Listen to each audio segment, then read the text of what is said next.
Still rock up. Oh my gosh. I'm trying to cut him out either. Lean it back.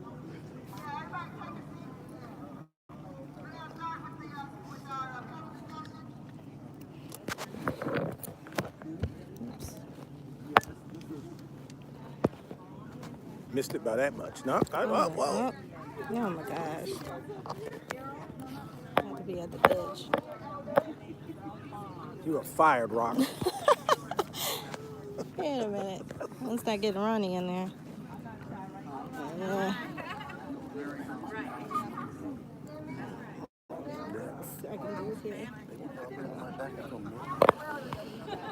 Hey, Regapo, y'all. Regapo. Trying to get everybody in here. Alito. Make it rising.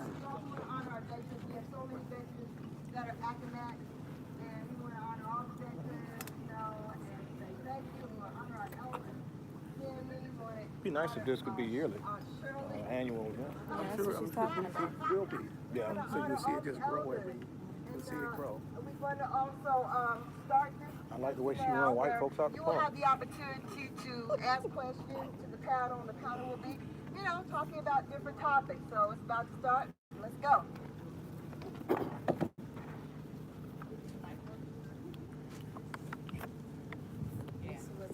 want you to start off first, Kerry. Welcome everybody, and thanks to everybody for coming.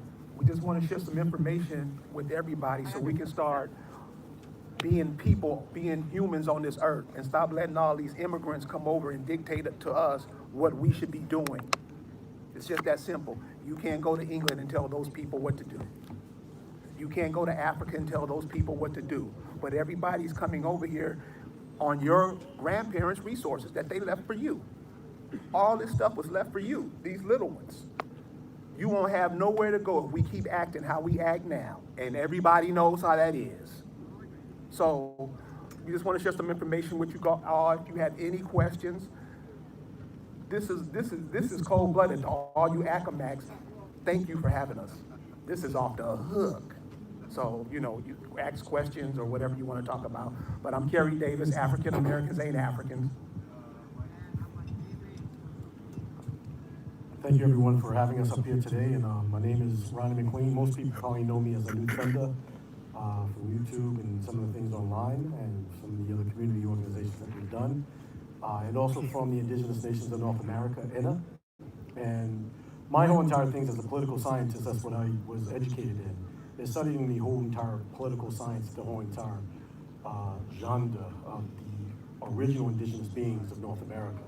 And again, we stick with North America. I stick with North America mainly because we know for a fact that 98% of the people that are living in North America now are not of any other indigenous quality other than the indigenous quality of the Americas, so-called Americans. And so this is the reason why I talk a lot about co-creation communities. And these co-creation communities jumps right off the back of understanding who and what you are as beings and people. Understanding that deep down inside, we as beings have no other place to go other than ourselves in terms of the system. And understanding the type of system that we're in as well. So learning how to live together, learning who we are as co-creation beings amongst ourselves deep down inside, and then being able to do it in a community organization type sense. So in that way, given a situation that may happen out there as a natural disaster, maybe the dollar at one point doesn't become the reserve currency, what are you doing in 24 hours? What are you doing in 48 hours? And when that 72-hour period hits, who in your community can you go to help you protect your resources, your family, your children, your babies, and your elders in your communities? And we need to learn how to live amongst ourselves once again. So that's why I'm here, and I thank you all for having us here today. Thanks a lot, appreciate it.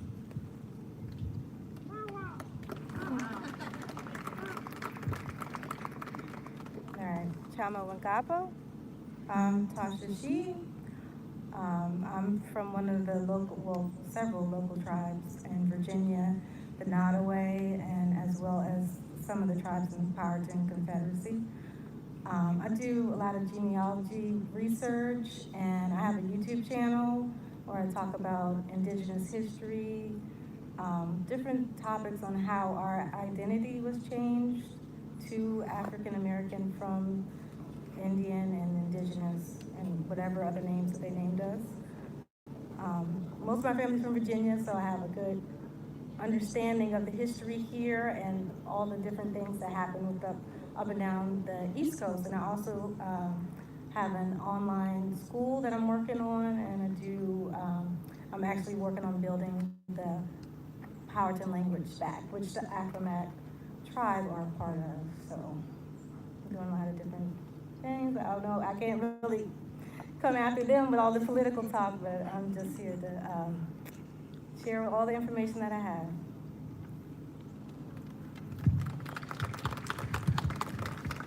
Good afternoon, everyone. My name is, excuse me, the reefer has dried my throat out.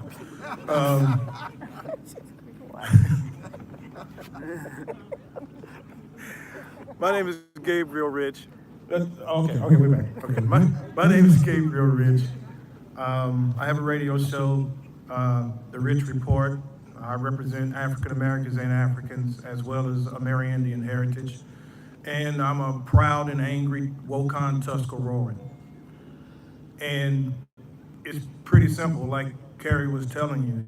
We got a short time and a lot of work to do in coming back to ourselves. We're practically living life in reverse of how we're supposed to live it. If you really think that you're supposed to get up, go to work, pay bills, live like a slave, because that's what we're all living, regardless of your skin hue, you're a slave. If you think that's natural, then you're thinking exactly like they want you to think. So what we have to do is deprogram from the programming received, because again, we've been told history in reverse, and we have to reprogram with our history. They want us to know about Europe, they want us to know about Africa, they want us to know about everywhere. The reason being is, once you start learning more about America, you'll find you originate here. And that's the one thing they can't have. Because let's face it, they're living their best lives right now. They never lived so well than they're living right now. Meanwhile, we've always lived our best lives, well before 1492. So the question for us is, what are we gonna do about it? Because again, we got a lot of work and we got a short time to get it done in, because they are applying the pressure and they have a system that's about to collapse. And when that system collapses, you're gonna see an about face like you've never seen before. History repeats itself. So if you read history, you know what we're about to gather up. So having a summit like this is a great start, a great start. Tab.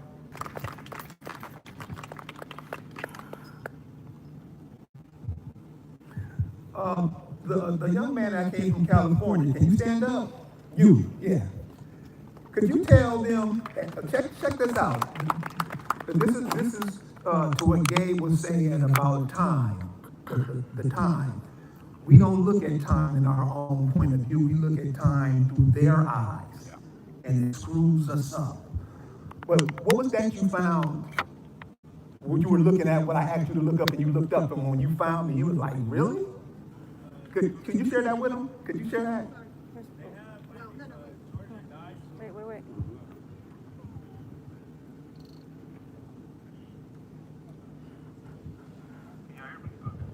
So my name is Kenneth.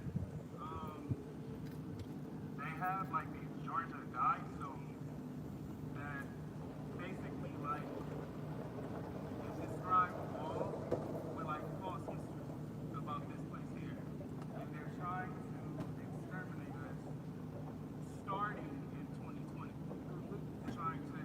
They're not trying, they are exterminating us start the beginning of the year 2020.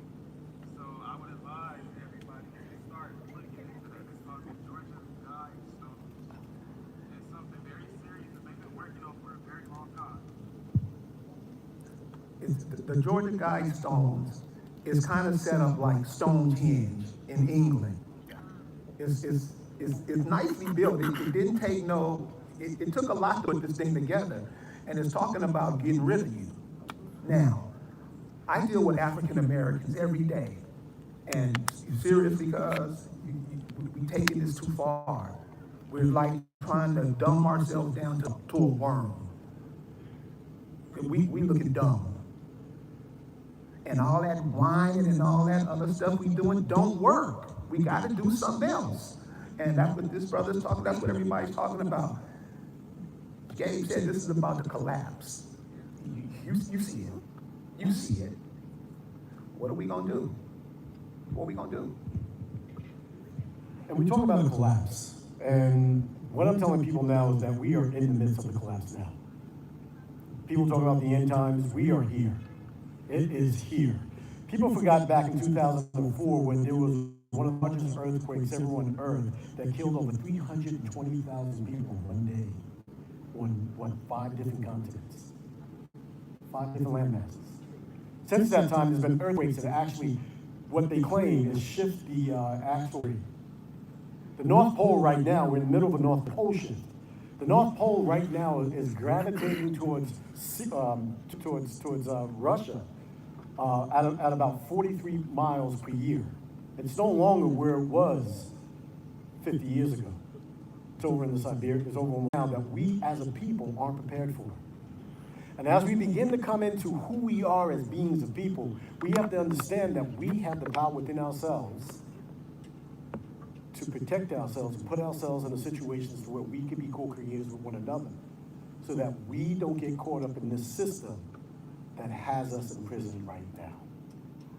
Right? So that's why when you hear the sister and you hear the brothers up here and they're talking about your history, it's a war about your mind. Right?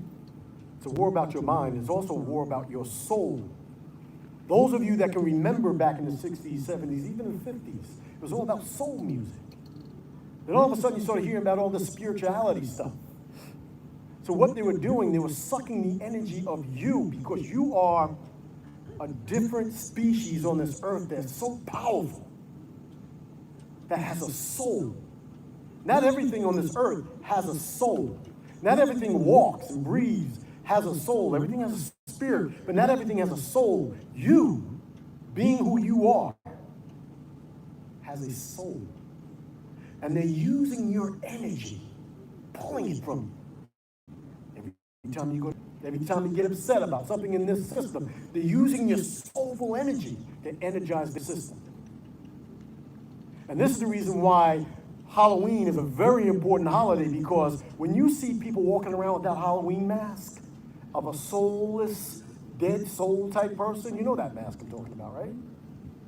That's how every single original indigenous carbon-based being in America look. Not only in the spiritual world, but in the world of where they can see how you look right now. You're walking around your neighborhoods, drawn out souls because they sucked all the energy from you. That's what said. And the brother back there said in 2020, we're bringing it down to 500,000 people on the earth. They don't need your DNA anymore. That's the only thing that saves you in the first place. So this is the reason why co-creation communities coming together, bringing ourselves together and making sure that we understand that we must coalesce with one another in order for us to dissipate the system that is around us. The power that is inside of you is so amazing. You have no idea. What was the name again? The sister with the blood? Henrietta Lacks. Could one of you guys just speak about Henrietta Lacks? This will let you know, especially the female population, how powerful you are. Yeah, just please. Virginia, she's descended from one of the Powhatan tribes. Her DNA and her cells that we have on the market today, she came into the hospital at Johns Hopkins with cancer, and they found out that her cells were multiplying at a very high rate, the highest they've ever seen. And her cells today, this was back in the 1930s, her cells are still living and multiplying today. So that was a long time ago. And now she's called the immortal years until probably like 2010, was it? That's right. Something recent, money back from that. But these companies have made millions of dollars. Bills. Yeah, billions of dollars off of her cells. So this is very important to show how the people here, the indigenous people, how they have contributed to the world in research and other diseases that. All the vaccines. So our DNA and our genealogy are very important, and that's who you are. Going back to the beginning, knowing who you are, knowing that you are a part of this planet, a part of this land, and you have to be aware, you have to get knowledge of self, and you have to stress that to the next generation, because they're really trying to get rid of us. They've already tried to wipe out our identity, being attached to America, and try to put us into another continent. So we really have to start finding each other, doing our genealogy, because that way we'll find out who our people are, who our family are, and who our tribes are. And we can all come back together and come up with solutions that's going to help us in our daily lives and in the future for our children. The important thing about Henrietta Lacks, to remember, is she's related to all of you. What she has in her, you have in you. They have plasma centers in the cities. I don't know if this is a big city, but they have these things called plasma centers. You are the natural resource. They just come get the plasma. You see all these girls coming up missing and they taking their organs. They're not playing with you. They're not playing with you. And we just walk around here, la la la la la. This ain't no joke, y'all. So this is what we trying to do, because I remember I was a little boy his age, and I had people who loved me and made sure I wasn't stupid. And that's what we all got to do. We can't go around here acting like we ain't watching what's going on and we coming up disappearing. We disappearing. We're disappearing. So, yeah. Taking off further on what they're talking about with Henrietta Lacks, the stuff that they don't tell you. They don't tell you that after checking out her cells and how hyper her cells were, they put her under stress with each visit. Each visit, they put her under more intense stress, all right? Because the way to activate a cell in their minds is under stress. That's what the Tuskegee experiment was about. They put those people under stress. So they stressed this woman literally to death, okay? And her cells jumped off the charts. Just think Deadpool. If you've ever seen Deadpool, same thing. They show you what they do. They show you in TV, movies, they tell you in music, they tell you what they're gonna do before they even do it. They tell you what they're doing while they're doing it. That's why if you watch TV, don't watch TV just for entertainment. Analyze everything you watch, break it down. Every song you hear, break it down, because today's music isn't yesterday's music. When we dominated music, it was soulful. It's corporate today, so it's well, you know what it is. I don't even have to, I don't have to expound on that. But they're not playing with you. Also understand that these people are somewhat like vampires. And why is a vampire a vampire? Because his body, his blood can't sustain his hemoglobin, so they always need new blood to suck. And they do it in a myriad of ways. Not only just physical, with the kidnapping of 64,000 of our girls and women, and that's a yearly basis. That's not since 1914. That's yearly, all right? They do it in a variety of ways to suck your energy, to suck you dry, to leave you a hollow shell, to take your soul. You still got a spirit, you'll still be walking around here, but you'll have nothing left. Why do you think you're seeing these kids today and the vile acts that they're doing? That's not by accident. That was stuff that when we were kids, we wouldn't even consider. My grandparents used to say, oh, that's just white folks. because that was mainly the ones who were doing it. But now we're doing it, we're assimilating to them. Also understand that assimilation is their main goal, to take your land, write you out of history, write themselves in history. When you think of Europe right now, every dark person that you see in Europe right now, you think they come from Africa. Most of you don't even know they were indigenous Europeans.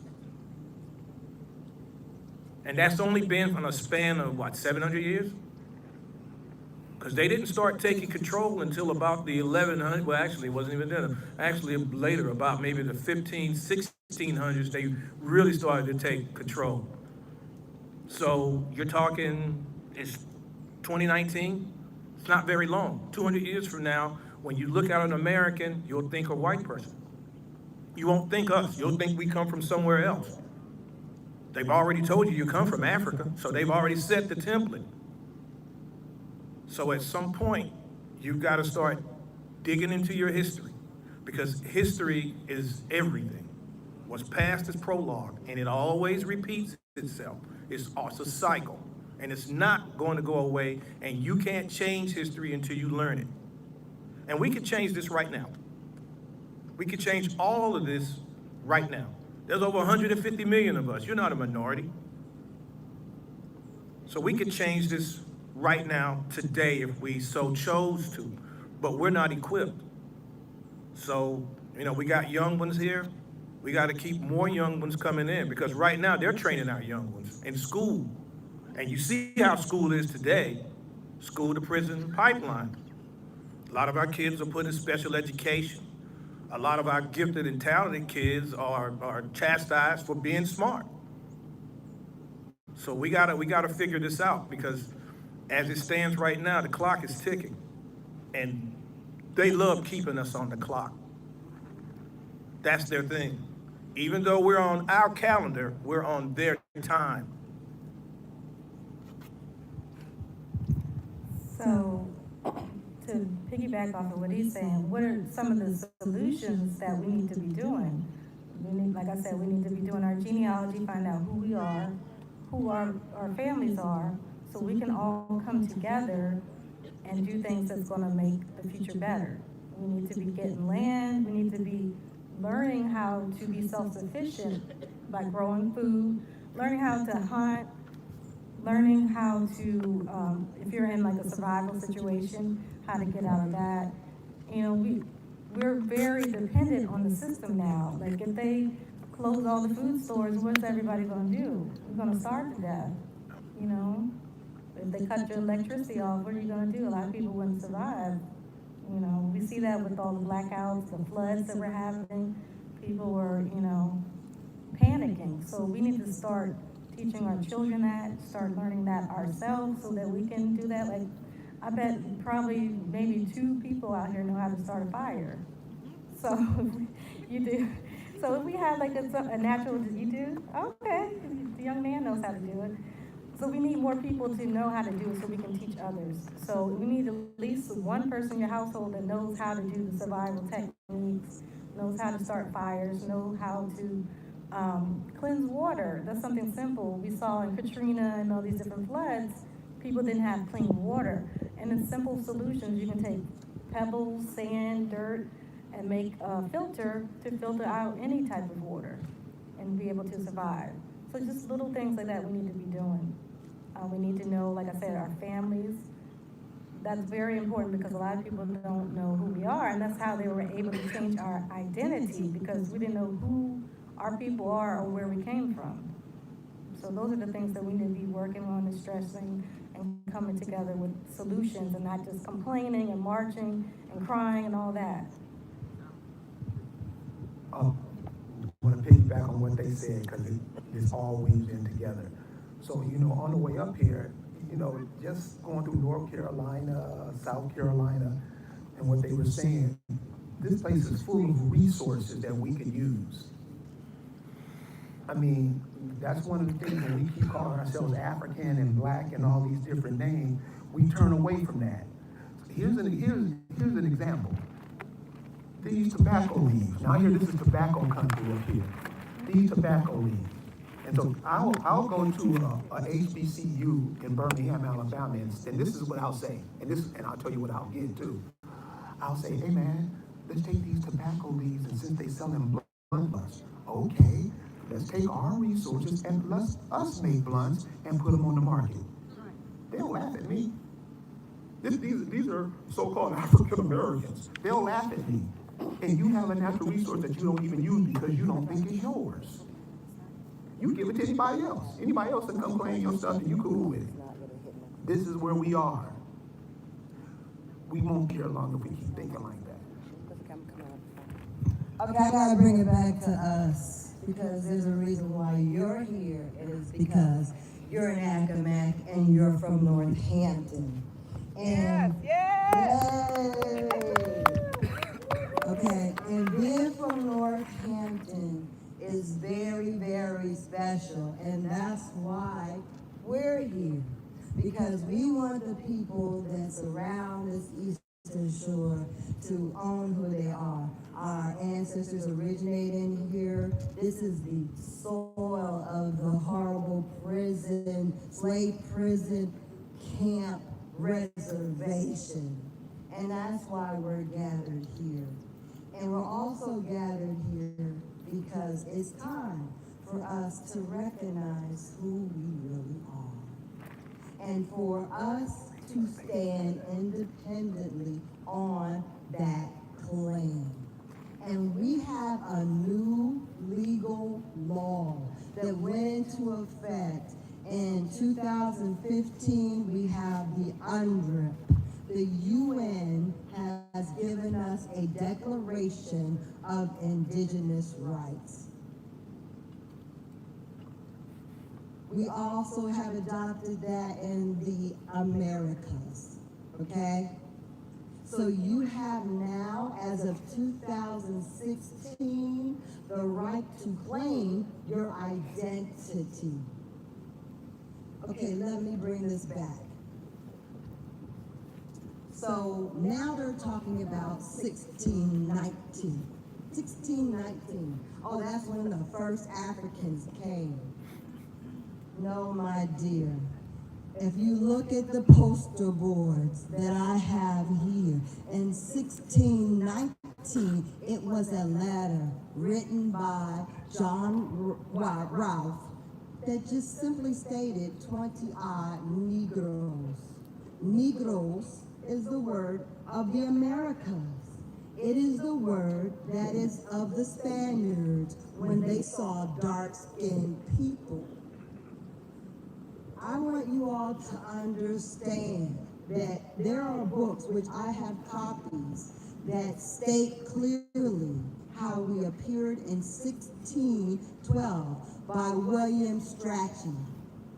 It states that we were brown, of various colors brown, that our hair was thick and gross, thick, black, and gross, that our lips were big with a capital L, and that our noses were broad, okay?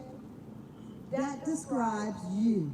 If you are confused, if you think someone in 1612 who described us was an error, you're mistaken. We are the Aboriginal Americans.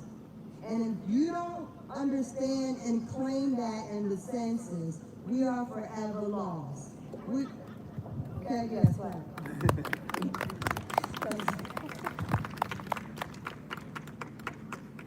We are Aboriginal to Northampton, Southampton, and parts of Accomack County. We're indigenous, we're Aboriginal, we're original to this continent.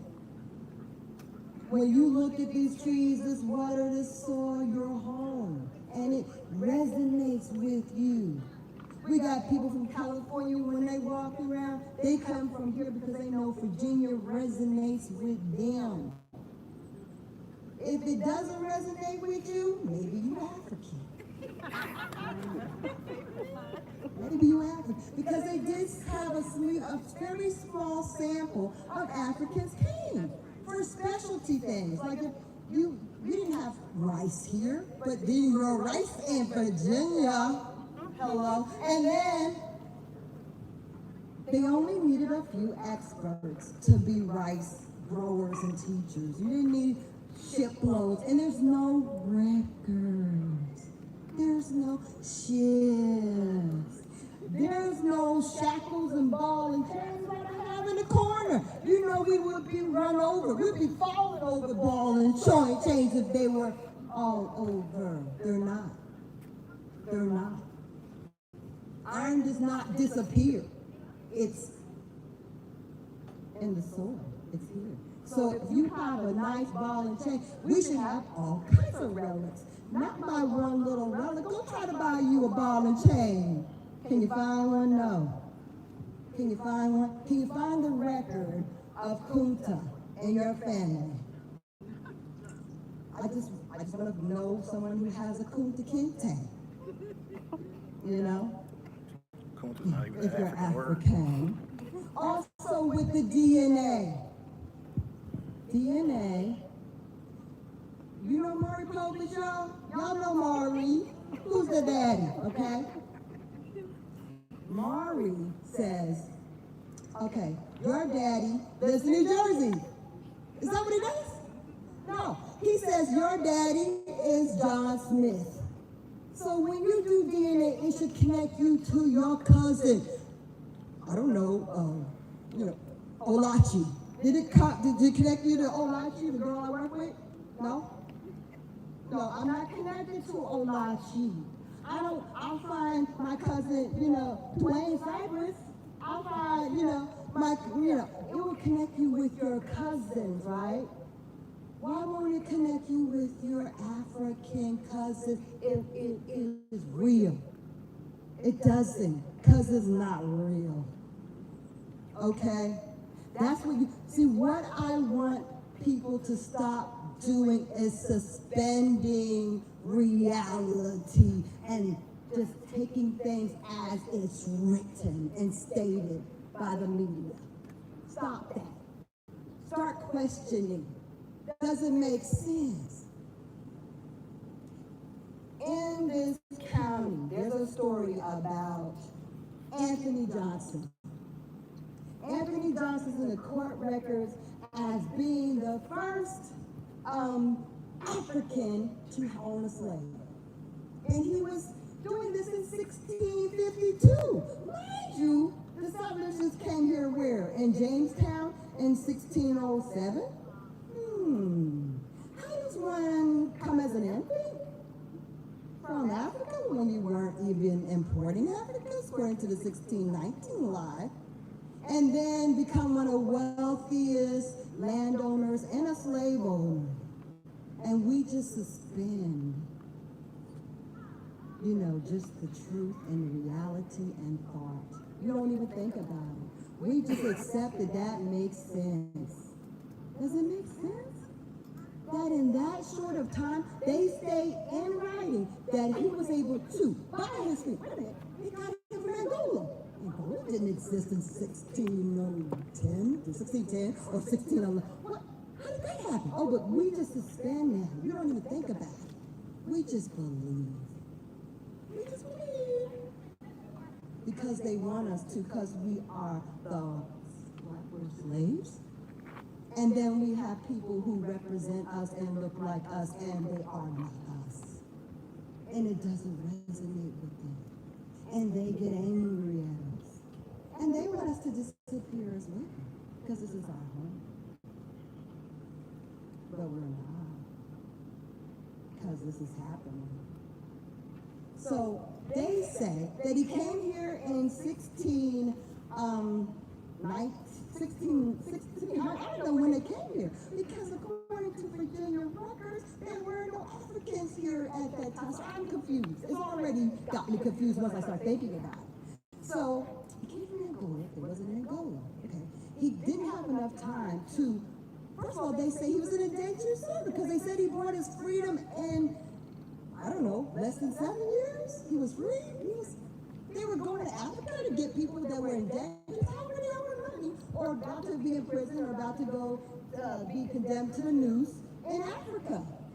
Okay, so that doesn't make sense because the people that came here as white slaves were either going to go to the noose or they were going to jail. So why would they take somebody from Africa who's an indentured servant? Anthony Johnson was an Accomack Indian. He was your relative, okay? He was of your people. He was a Cherokee, Accomack, of the Powhatan Nation Indian. Because why? Because it makes sense. Oh, I'm sorry, that makes sense. You can't be the wealthiest landowner and have slaves and have a court record that says your slave is suing you in 1652 if you're an African. They even said he was in an Indian war and almost got killed. Why was an African in an Indian war?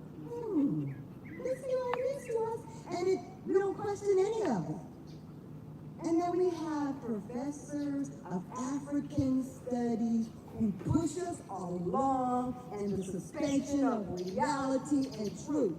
No, the truth is right there, and we ain't going for it no more because we know who we are. We don't know who you are, but we know who we are. And so that's what this is about, because little do you know, like in New Jersey and in Philly, and in Rhode Island, people are claiming themselves to be Virginia Indians and getting land and getting rights and getting no tax status and shutting up. They ain't coming back to Virginia and saying, yeah, I'm getting this stuff and, I don't know you, but I know you are one of me. We are the same people. Let's do this. We're not doing that. They're quietly getting it done for about 20 or more years. And there are people in this right in the county who has like 600 acres. They got in the 70s and 80s. Reparations? Okay, whatever. The secrets are out. No more secrets because we know. We know, and we need to share, and we need to be fair, and we need to declare our indigenous rights. And that's 100% because when you begin to start talking about who we are as beings and people and taking back our rights of our land and our property and our being a people, we talk not only about co-creation communities, but we talk about decolonization. And I know you guys heard a lot about decolonization, reparations, and a lot of that goes into the Decolonization Act of 1960. And the Decolonization Act of 1960 gave every Negro person in the Americas the right to declare their own society, basically, within the United States and have a separate government be represented for themselves. And these are the things that we're out there right now pushing upon people what they need to do, is develop indigenous councils all over the Americas in order for us to be able to represent ourselves. And so when you look at the 1960 Decolonization Act, what it does for people right now here in Virginia gives you the actual right throughout world law, international law, for you to be able to represent yourself in your own particular type of government. And then when you get down to the 1968 Civil Rights Act, that also compounds, because what happened is the world at that particular time was decolonizing. And everything was decolonizing, and the United States was supposed to be decolonizing at the same time as well. Well, they didn't. What they did, they gave you the Civil Rights Act. And right after the Civil Rights Act, they gave you black, and I'm proud, and all that other type of stuff, you lost your rights, right? Because you purposely, willingly gave up your rights to the United States. But your right is to be able to do exactly what she said, to coalesce amongst one another, create indigenous organizations, indigenous governments to represent yourself politically, economically, socially, educationally, and that is your right. When Barack Obama, and this is one of the things, I think he did back in 2010, he signed on to the Declaration of the Indigenous Rights of North America for the Aboriginal community, which gave us here the legal right to be able to pursue those with world protection. So every community, and I mean the closest thing that we have right now are housing authorities, federal housing authorities. Every community right now can coalesce themselves in a co-creation type community and bring themselves to a point as to where you can be in control of your own economics, be in control of your own education, and have it done, one, without government help, and the government has to be forced to be able to help you do whatever you need to do, because that's what it's all about. To realize, considering that 1 year later the Civil War started, and I tell people all the time, the Civil War was a red herring. It's what it was. I don't know if this, okay, all right, we're back. Civil War was a red herring. It was just a pre-planned war who you knew was gonna win in advance to move us off our land since we were the Confederacy, and since we were the plantation owners, and since we owned slaves or indentured servants. And considering you're in the heart of tobacco country, you're in the heart of cotton country, all throughout the South, the resources that they coveted the most, how else were they gonna get it? You start a war. And then, after the war is over, you lie about that war and say, we were the slaves. And you say that Lincoln, who was a Melungeon, by the way, and check his history, check who his ancestor or his descendant is, Camille Cosby, through his mother. You put him in a position to claim Emancipation Proclamation, which didn't apply to us. Well, okay. Woo! Okay. But Emancipation Proclamation didn't really apply to us. So you're talking about history being told repeatedly in reverse. So much so now that when you hear the word Confederacy, you hate it. You hate the word. You hear cotton, you hate it. You hear the word plantation, you hate it.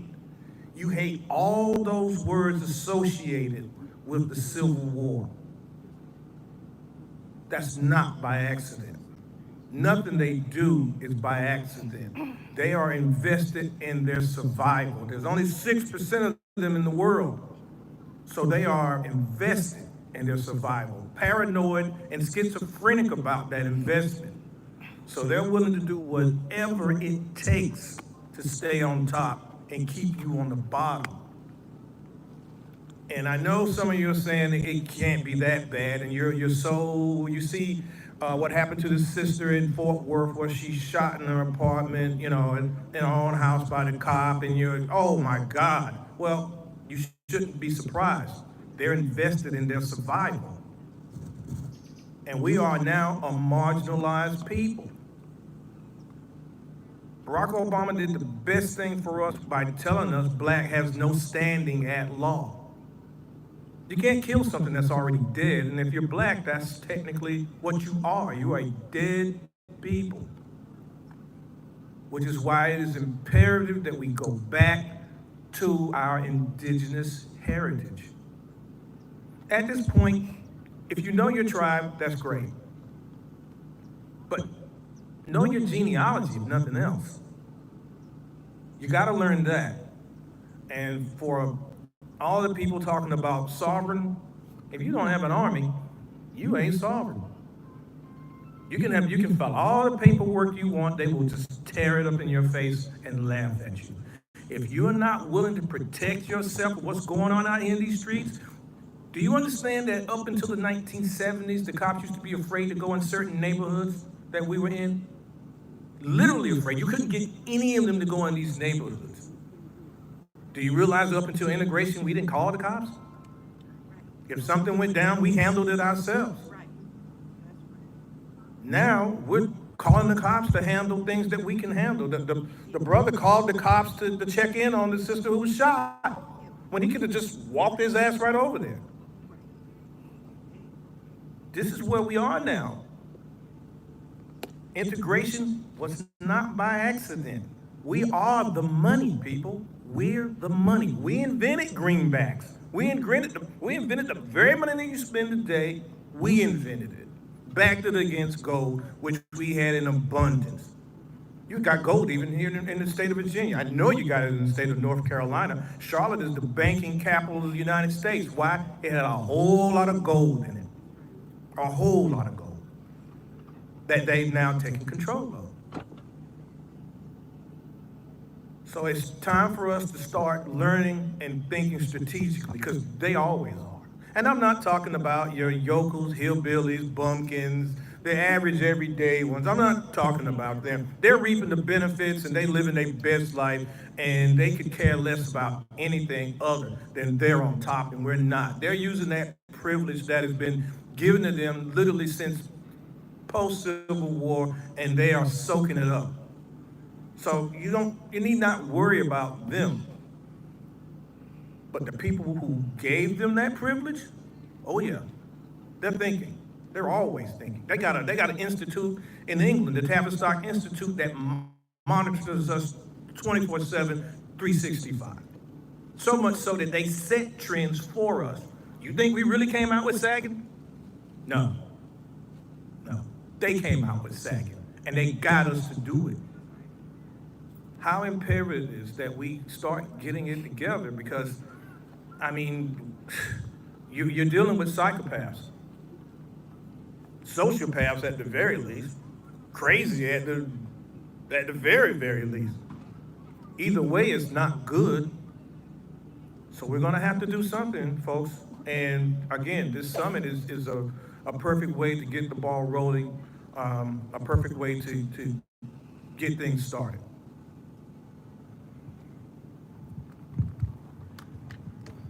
Yeah, that being said, I implore each and every one of you today to think about the solutions. And that's one of the things that we like to really talk about, because we know what the problems are, we know what's happening, we know that a lot of our sisters and brothers, as we say, are getting shot and killed, whatever, everywhere. For us to go out there and to begin to start developing councils in our own area, and begin to start being able to coalesce amongst the people in our own area, to be able to begin the process of thinking about doing exactly what's being done here today as the Virginia people are doing.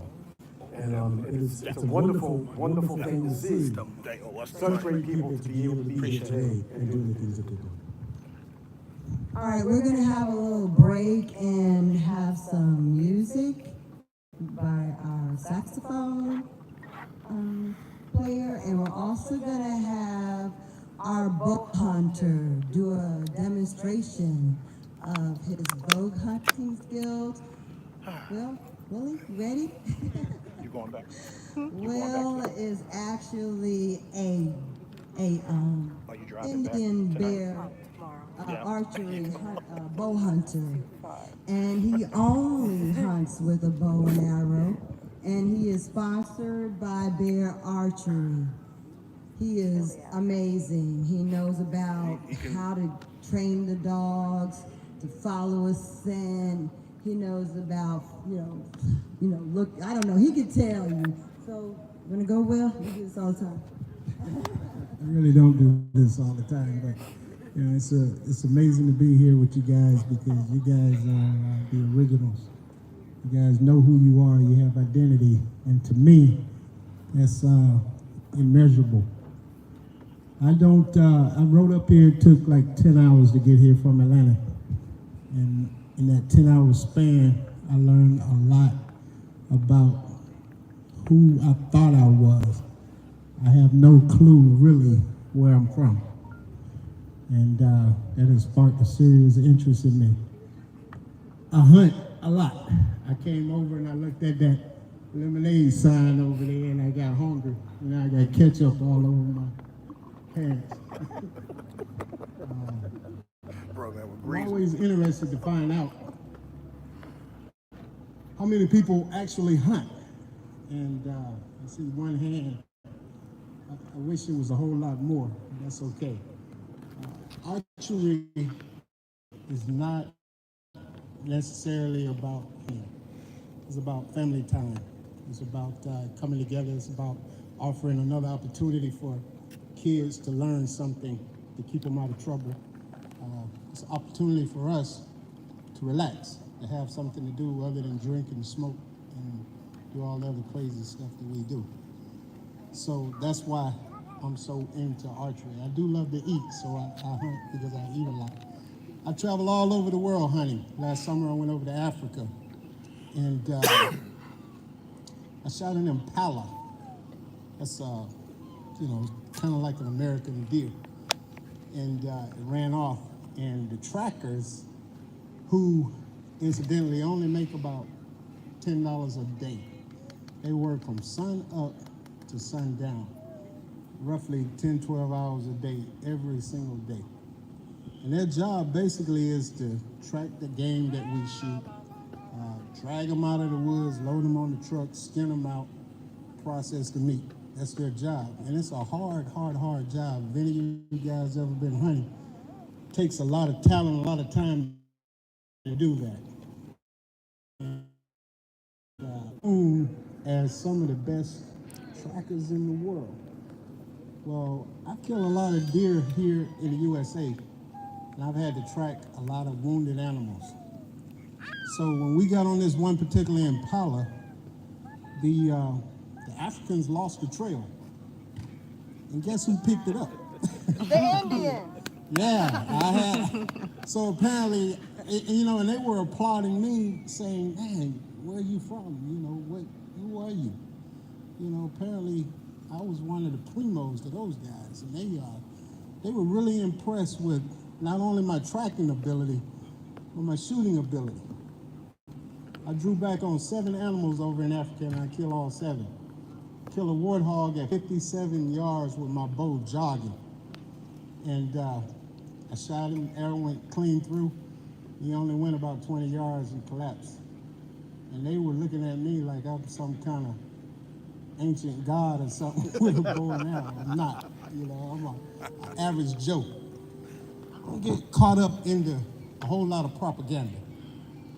And when I was a kid, I watched a TV show of William Tell shooting an apple off the top of this guy's head at about 10 yards.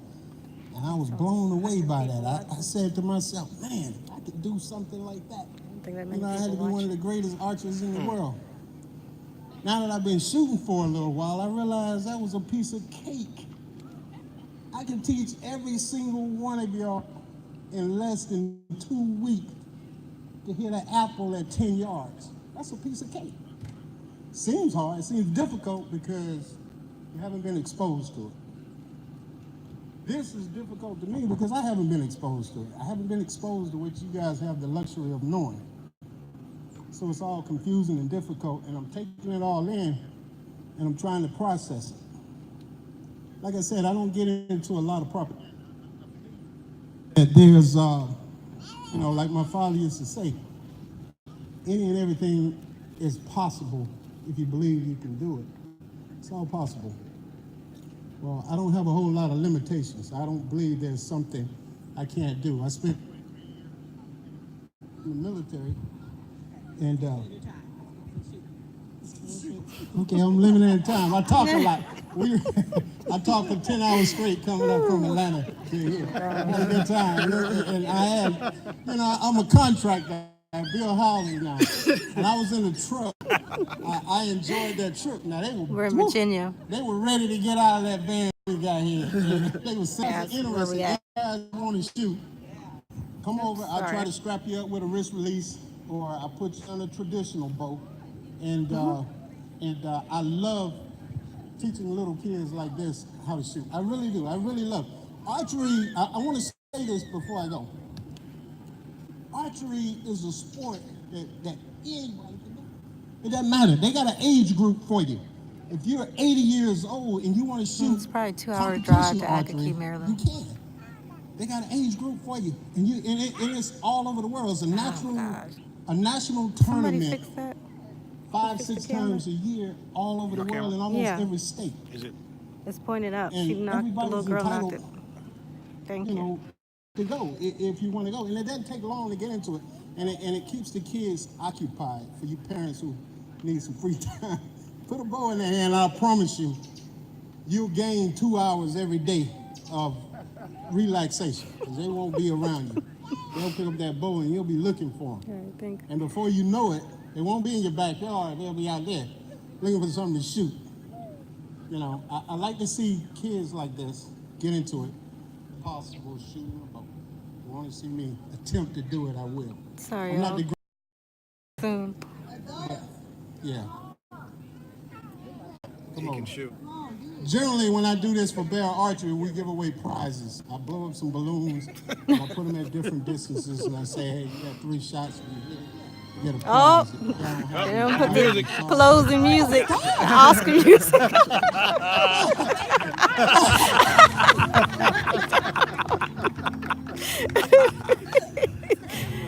Oh no. Oh my gosh, y'all. All right, we about to go on break, y'all.